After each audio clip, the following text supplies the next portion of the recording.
ሰላም የተወደዳችሁ የኢሬሳት ቴሌቪዥን ተከታታዮች፣ ለዛሬ ነሐሴ 17 ቀን 2026 የተሰናዱ የረፋድ ዜናዎችን ወደ እናንተ ማድረስ እንጀምራለን።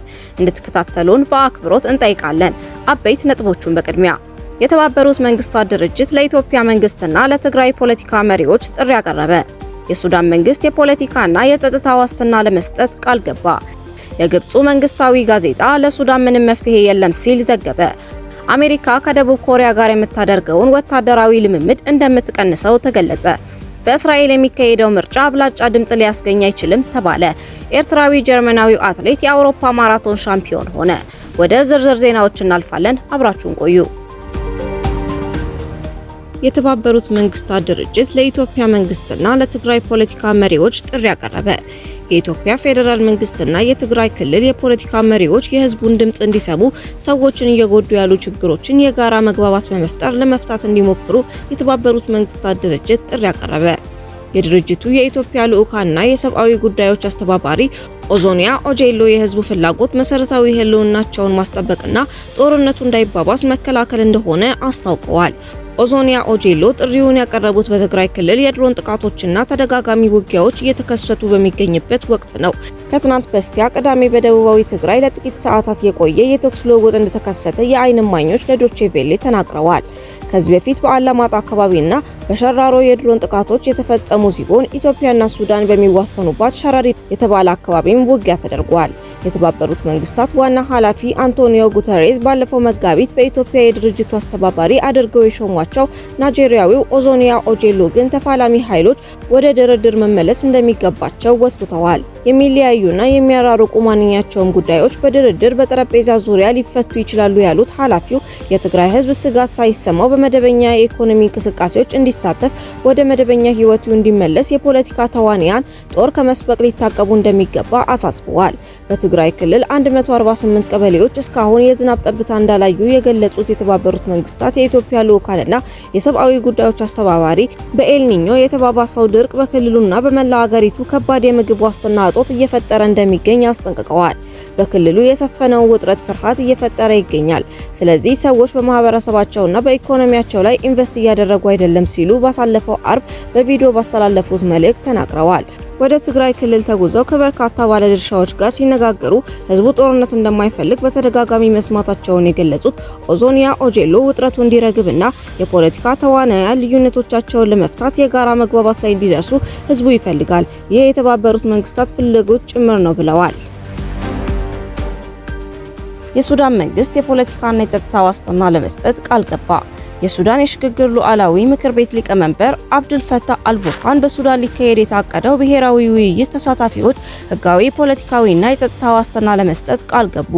ጄኔራሉ ማስተማመኛውን የሰጡት ከአዘጋጆች በቀረበላቸው ጥያቄ መሰረት ነው።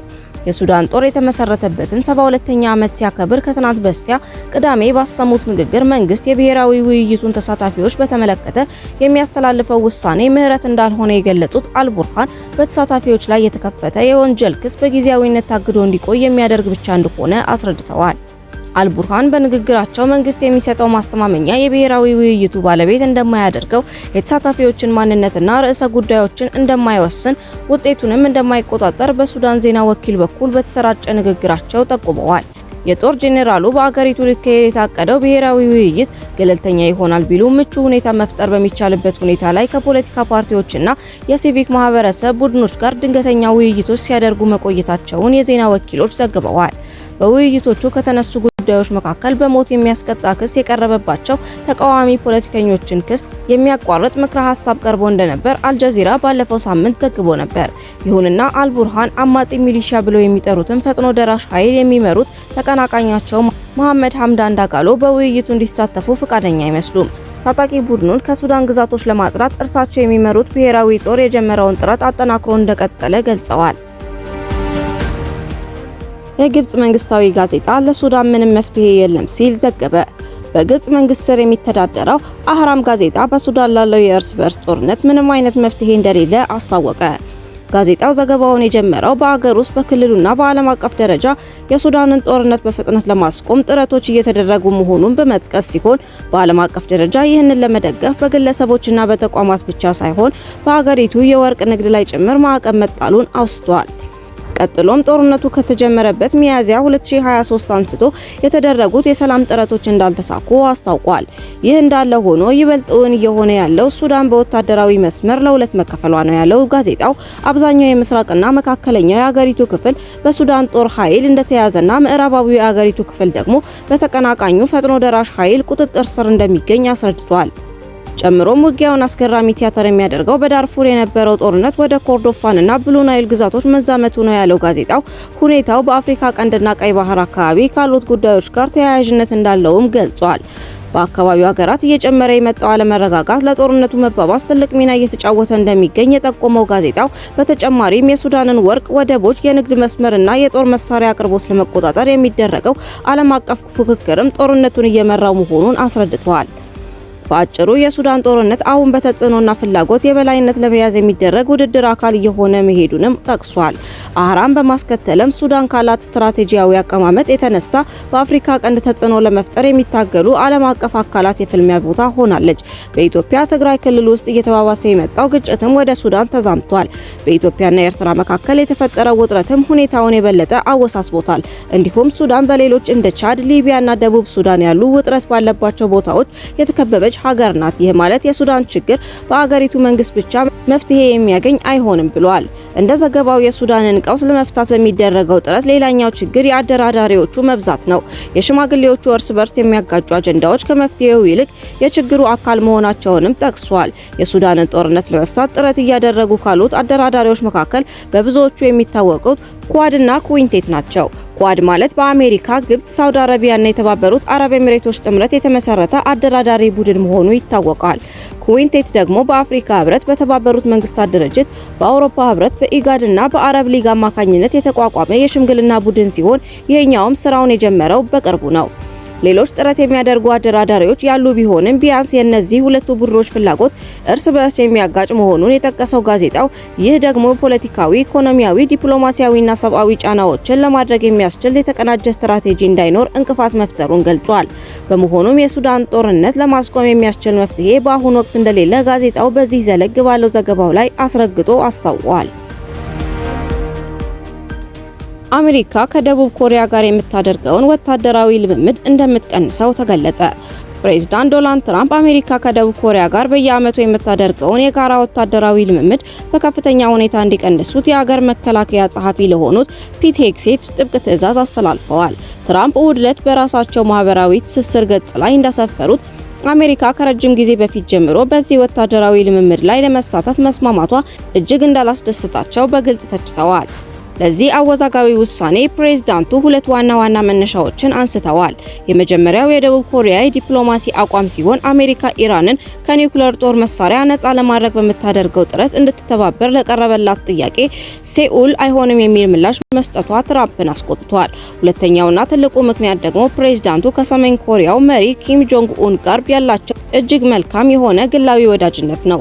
ትራምፕ ይህንን ወታደራዊ ልምምድ ሲተቹ እነዚህ ልምምዶች ከፍተኛ ወጪ የሚጠይቁና በአብዛኛው በአሜሪካ የሚሸፈኑ ከመሆናቸውም በላይ እኔ ስልጣን ላይ እስካለው ድረስ ምንም አይነት ስጋት ላልፈጠረችብንና አክብሮት ላሳየችን ሀገር ሰሜን ኮሪያ ተገቢ ያልሆነ የጥላቻ መልእክት የሚያስተላልፉ ናቸው ብለዋል።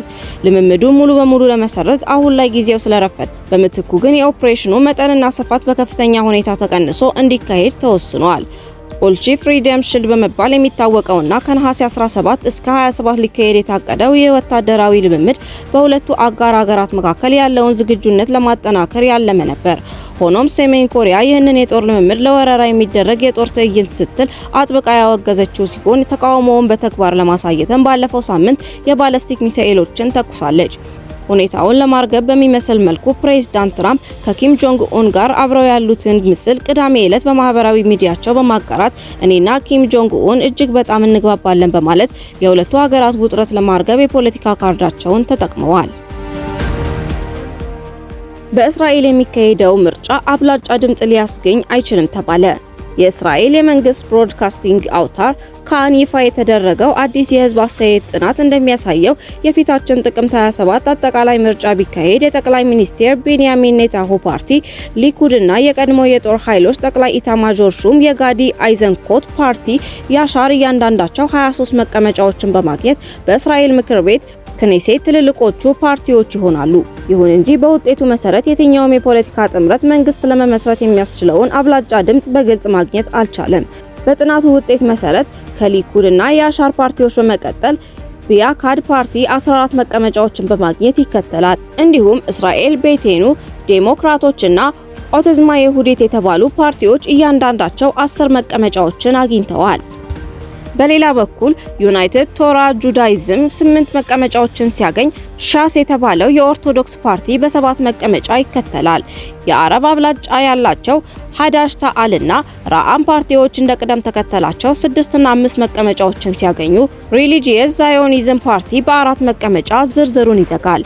ይህ በእንዲህ እንዳለ ቅሬታ ካላቸው የመንግስት ጥምረት መራጮች ድምጽ ለማግኘት የሚወዳደሩ 3 የቀኝ ክንፍ ፓርቲዎችና አክራሪው የአረብ ብሔርተኛው የባላድ ስብስብ በምርጫ ህጉ የተቀመጠውን አነስተኛ የድምጽ ጣሪያ ማለፍ አልቻሉም። በአጠቃላይ የፖለቲካ ሚዛኑ ሲታይ የያሻር ፓርቲና አጋሮቹ 57 መቀመጫዎችን ሲይዙ የኔታሁ ጥምረት 52 መቀመጫዎችም አሉት። ቀሪዎቹ 11 መቀመጫዎች ከየትኛውም ጥምረት ጋር በማይወግኑት ሀዳሽ ታአልና ራአም ፓርቲዎች ተይዘዋል። ባለፈው ሳምንት በዚሁ ተቋም በተደረገው የህዝብ አስተያየት ጥናት ሊኩድ 24 እንዲሁም ያሻር 23 መቀመጫዎችን አግኝተው እንደነበርና የሁለቱ ፓርቲዎች ጥምረት በቅደም ተከተል 53 እና 56 መቀመጫዎችን ይዘው እንደነበር መረጃው ያመለክታል። እስራኤል የመጀመሪያውን ምርጫ ጥር 25 ቀን 1949 ካካሄደች በኋላ የአብላጫ ድል ከሚቀናጁ ፓርቲ ይልቅ በጥምረት የሚመሰረቱት አሸናፊዎች መንግስት ሲመሰረት ይታያል። በመጨረሻም ዜና ስፖርት። ኤርትራዊ ጀርመናዊው አትሌት የአውሮፓ ማራቶን ሻምፒዮን ሆነ። ኤርትራዊ ጀርመናዊው አትሌት አማኑኤል ጴጥሮስ ክብረ ወሰን በማሻሻል የአውሮፓ ማራቶን ሻምፒዮን ሆኖ አሸነፈ። ኤርትራዊ ጀርመናዊው አትሌት አማኑኤል ጴጥሮስ ትናንት እሁድ ነሐሴ 16 ቀን በብሪታንያ በሚገኘው በርሚንግሃም በተካሄደው የአውሮፓ ማራቶን ሻምፒዮን የ42 ኪሎ ሜትር ርቀቱን በ2 ሰዓት ከ9 ደቂቃ በመጨረስ አንደኛ በመውጣት ድል ተቀዳጅቷል። ከዚህ በፊት በአውሮፓ ሻምፒዮና ታሪክ ታይቶ የማይታወቅ ፍጥነት በማስመዝገብም ክብረ ወሰን አስመዝግቧል። በኤርትራዋ የወደብ ከተማ አሰብ ግንቦት 17 ቀን 1995 የተወለደው አማኑኤል ጴጥሮስ የ2 ዓመት ልጅ እያለ ከእናቱና ከእህቱ ጋር ወደ ኢትዮጵያ በመሄድ ለተወሰነ ጊዜ እዛ ከኖረ በኋላ በ2012 ወደ ጀርመን እንደገባ የህይወት ታሪኩ ይገልጻል። ውድ የሪሳት ቴሌቪዥን ተከታታዮች ለዛሬ የተሰናዱ የረፋድ ዜናዎቻችንን በዚሁ አበቃን። በቀጣይ በሌላ የዜና ጥንቅር እስከምንገናኝ መልካሙን ሁሉ ተመኘን። ሰላም።